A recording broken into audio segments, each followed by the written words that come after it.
Primeira Epístola de Paulo aos Coríntios. Capítulo 16. Quanto à coleta para os santos, fazei vós também como ordenei às igrejas da Galácia. No primeiro dia da semana, cada um de vós ponha de parte em casa, conforme a sua prosperidade, e vá juntando, para que se não façam coletas quando eu for. E quando tiver chegado, enviarei com cartas para levarem as vossas dádivas a Jerusalém, àqueles que aprovardes. Se convier que eu também vá, eles irão comigo.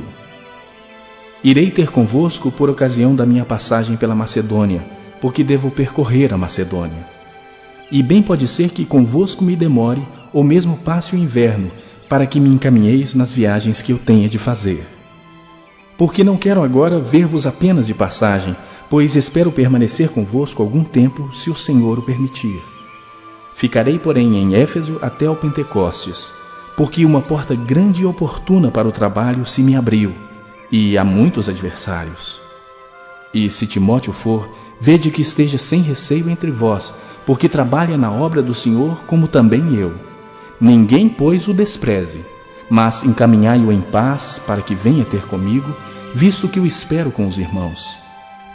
Acerca do irmão Apolo, muito lhe tenho recomendado que fosse ter convosco em companhia dos irmãos, mas de modo algum era a vontade dele ir agora. Irá, porém, quando se lhe deparar boa oportunidade. Sede vigilantes, permanecei firmes na fé, portai-vos varonilmente, fortalecei-vos. Todos os vossos atos sejam feitos com amor. E agora, irmãos, eu vos peço o seguinte: sabeis que a casa de Estéfanas são as primícias da Acaia e que se consagram ao serviço dos santos. Que também vos sujeiteis a esses tais, como também a todo aquele que é cooperador e obreiro. Alegro-me com a vinda de Estéfanas e de Fortunato e de Acaico, porque estes supriram o que da vossa parte faltava, porque trouxeram refrigério ao meu espírito e ao vosso. Reconhecei, pois, a homens como estes. As igrejas da Ásia vos saúdam. No Senhor, muito vos saúdam Áquila e Priscila, e bem assim a igreja que está na casa deles. Todos os irmãos vos saúdam. Saudai-vos uns aos outros com ósculo santo.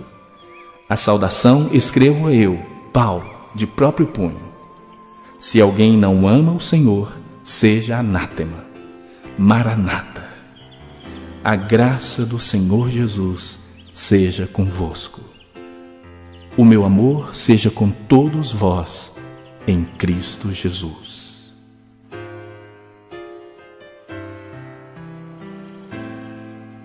O segundo livro dos Reis, capítulo 12. No 7º ano do reinado de Jeú, de Israel, Joás se tornou rei de Judá. Ele governou em Jerusalém 40 anos. A mãe dele se chamava Zíbia e era da cidade de Berseba. Durante toda a sua vida, Joás fez o que agrada a Deus, o Senhor, pois o sacerdote Joiada o aconselhava.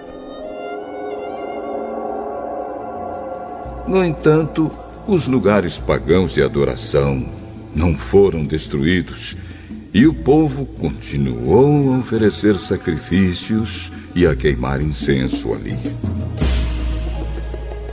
Joás chamou os sacerdotes e mandou que eles juntassem todo o dinheiro recolhido no templo, isto é, os pagamentos pelos sacrifícios, os impostos do templo, o dinheiro das promessas e as ofertas voluntárias.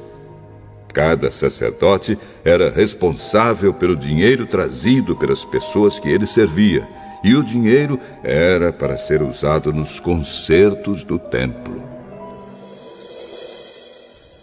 Mas no ano 23 do reinado de Joás, os sacerdotes ainda não haviam feito nenhum concerto. Por isso Joás chamou Joiada e os outros sacerdotes e perguntou: por que vocês não estão consertando o templo? De agora em diante, não fiquem com o dinheiro que receberem, mas entreguem para que os concertos possam ser feitos. Os sacerdotes concordaram com isso e também concordaram em não ficarem encarregados de fazer os concertos do templo. Então Joiada pegou uma caixa, fez uma abertura na tampa e pôs a caixa perto do altar, do lado direito de quem entra no templo. Os sacerdotes que tomavam conta da entrada punham na caixa todo o dinheiro dado pelos adoradores. Quando viam que já havia muito dinheiro na caixa, o secretário do rei e o grande sacerdote vinham, contavam o dinheiro e o punham em sacos. Depois de registrarem a quantia certa, eles entregavam o dinheiro aos homens que estavam encarregados do trabalho no templo. E estes pagavam os carpinteiros, os construtores, os pedreiros e os cortadores de pedras. Também compravam a madeira e as pedras para os concertos e pagavam todas as outras despesas necessárias. No entanto, nenhuma parte do dinheiro era usada para se fazerem taças de prata, bacias, trombetas, tesouros de aparar pavios de lamparinas ou qualquer outro objeto de prata ou de ouro. Todo o dinheiro era usado para pagar os trabalhadores e para comprar o material dos concertos. Os homens encarregados do trabalho eram honestos em tudo e por isso não havia necessidade de pedir que prestassem contas do dinheiro. O dinheiro das ofertas para tirar culpas e das ofertas para tirar pecados não era colocado na caixa, mas ficava com os sacerdotes. Nessa época, o rei Azael da Síria atacou a cidade de Gate e a conquistou. Depois resolveu atacar Jerusalém. O rei Joás de Judá pegou todas as ofertas que Josafá, Jeorão e Acasias, que haviam sido reis antes dele, haviam separado para Deus, o Senhor. Junto com essas ofertas, ele pôs as suas próprias ofertas e todo o ouro que havia no tesouro do templo e do palácio e mandou tudo como presente para o rei Azael.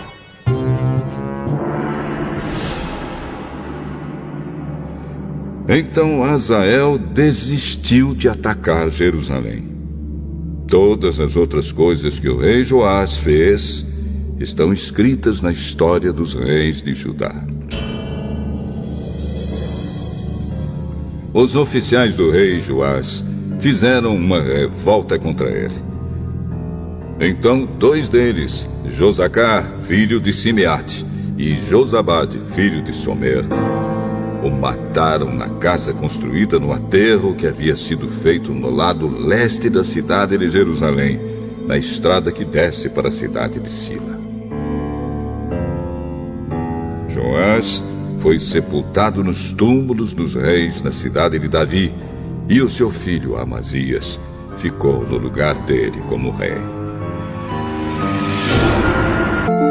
Miqueias, capítulo 3. Escutem, líderes e autoridades de Israel. Vocês deviam praticar a justiça e, no entanto, odeiam o bem e amam o mal.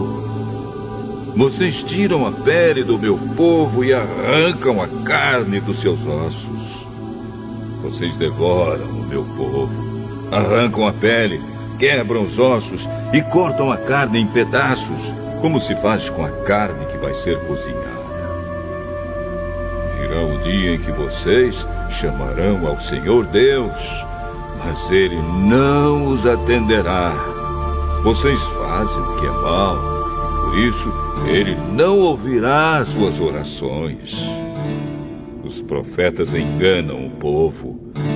Para os que lhes pagam, eles prometem paz, mas ameaçam com guerra os que não lhes dão nada. O Senhor diz a esses profetas: em vez de visões, vocês terão a escuridão, e em vez de revelações, haverá somente trevas para vocês. A luz do dia vai desaparecer para vocês e a escuridão da noite cairá sobre vocês. Os adivinhos e os que dizem o que vai acontecer no futuro passarão vergonha, não receberão resposta de Deus e por isso ficarão desmoralizados. Mas, quanto a mim, o Espírito do Senhor me dá poder, amor pela justiça e coragem para condenar os pecados e as maldades do povo de Israel. Escutem, líderes e autoridades de Israel. Vocês odeiam o que é bom e torcem a justiça. Vocês estão construindo Jerusalém, a cidade santa, sobre um alicerce de injustiças e de crimes de sangue. As autoridades de Jerusalém aceitam dinheiro para torcer a justiça. Os sacerdotes cobram para ensinar a lei e os profetas exigem pagamento para adivinhar o futuro. Mas mesmo assim, eles afirmam que recebem ajuda de Deus. Eles dizem: nenhum mal vai acontecer porque o Senhor está do nosso lado. Portanto, por causa de vocês, Jerusalém vai virar um montão de pedras. O Monte Sião vai ser arado como um campo, e o lugar onde fica o templo se tornará uma floresta.